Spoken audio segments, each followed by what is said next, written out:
আবারও কি তবে ঐতিহাসিক 5 আগস্টের পুনরাবৃত্তি ঘটতে যাচ্ছে? জুলাই আগস্ট অভ্যুত্থানে শহীদদের রক্ত শুকানোর আগেই আবারও কোনো রক্তাক্ত ইতিহাসের সূচনা হতে যাচ্ছে। দেশের বিভিন্ন স্থানে সাম্প্রতিক সময়ে চলা অস্থিরতা যেন এমন কিছুরই জানান দিচ্ছে। ঐক্যবদ্ধ হওয়ার ডাক দিচ্ছেন বিভিন্ন সংগঠনের নেতাকর্মীরা। আমরা 5 আগস্ট সকালের মতোই ঐক্যবদ্ধ হওয়ার দিকে অগ্রসর হচ্ছি। এবারের সাংগঠনিকভাবে গড়ে ওঠা ঐক্য দীর্ঘস্থায়ী মুক্তির সুযোগ তৈরি করবে ইনশাআল্লাহ। সম্প্রতি ঢাকার বিভিন্ন সংঘর্ষে এবং বিশৃঙ্খলা সৃষ্টির প্রেক্ষাপটে আজ দুপুরে এক ফেসবুক পোস্টে এমন কথাই বলেছেন অন্তর্বর্তী সরকারের উপদেষ্টা মাহফুজ আলম। গণ অভ্যুত্থান এবং ছাত্র তরুণ বিরোধী শক্তি শিরোনামে দেয়া ওই ফেসবুক পোস্টে দেশের ঐতিহাসিক প্রেক্ষাপট তুলে ধরে মাহফুজ আলম বলেছেন, মুক্তিযুদ্ধের পরের 10-15 বছরের ইতিহাস মুক্তিযোদ্ধাদের একে অপরকে হত্যার ইতিহাস। যারা চায়নি বাংলাদেশ শক্ত ভিতের উপর দাঁড়াক, তারা মুক্তিযোদ্ধাদের একে অপরকে দিয়ে হত্যা করিয়েছে। তাদের নিজেদের ভুল ছিল না তা নয়, কিন্তু আমাদের মুক্তিযোদ্ধাগণের একের পর এক হত্যা বাংলাদেশকে কিভাবে পিছিয়ে দিল তা ইতিহাস একদিন বলবে। মুরতাজে অর্ডার করে জিতে নিন গাড়ি, বাইক, আইফোন সহ কোটি টাকার পুরস্কার। অর্ডার করতে ভিজিট করুন murtaj.com।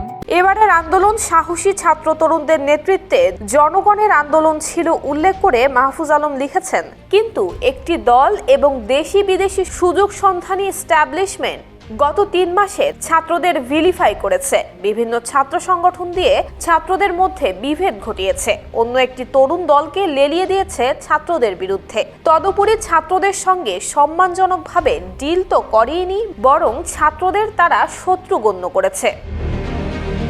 এসবের পরিণতি কি ভালো হচ্ছে নাকি হবে, সেই প্রশ্ন তুলে মাহফুজ আলম বলেছেন, মনে রাখতে হবে বিদেশি শক্তির কোনো সাধ্য নাই এই দেশের মানুষকে পদানত করার, কিন্তু গোলামির মানসিকতার কিছু গাদ্দার আর হঠকারীর এই শক্তি আছে। তারা গত 3 মাসে তা দেখালো। ছাত্রদের আজ সংঘাতের মুখে ঠেলে দিয়ে হত্যার মাধ্যমে ছাত্রদের বৈধতার সংকট হলে যারা যারা লাভবান হবে তারা সবাই এই উস্কানি এবং প্রশাসনিক ব্যর্থতার সঙ্গে জড়িত।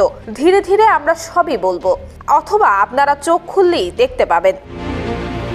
অনেক মিত্রই আজ হঠকারীর ভূমিকায় উল্লেখ করে মাহফুজ আলম বলেন, আমরা আমাদের ব্যর্থতাকে স্বীকার করি, আমরা শিখেছি এবং ব্যর্থতা কাটানোরও চেষ্টা করছি। আমরা আরও চেষ্টা করব সবাইকে নিয়ে এগোনোর, কিন্তু হঠকারিতা এবং ছাত্রদের অন্যায্যতার চেষ্টা এই জাতিকে ক্ষতিগ্রস্ত করবে।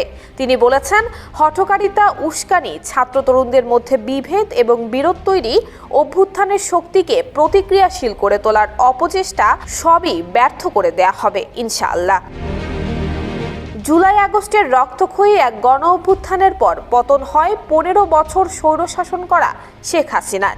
এরপর রাষ্ট্রে স্থিতিশীলতা ফেরাতে এবং সংস্কারের স্বার্থে ডক্টর মোহাম্মদ ইউনূসকে প্রধান করে গঠন করা হয় অন্তর্বর্তী সরকার। তবে সাম্প্রতিক সময়ে দেশব্যাপী আবারও বিরাজ করছে অস্থিরতা। এই অস্থিতিশীলতা থেকে ইতিহাসের পুনরাবৃত্তি ঘটবে কিনা সেই আশঙ্কায় এখন দিন যাপন করছে সাধারণ মানুষ। নুসরাত জাহান মেহেক, জয় জয় দিন।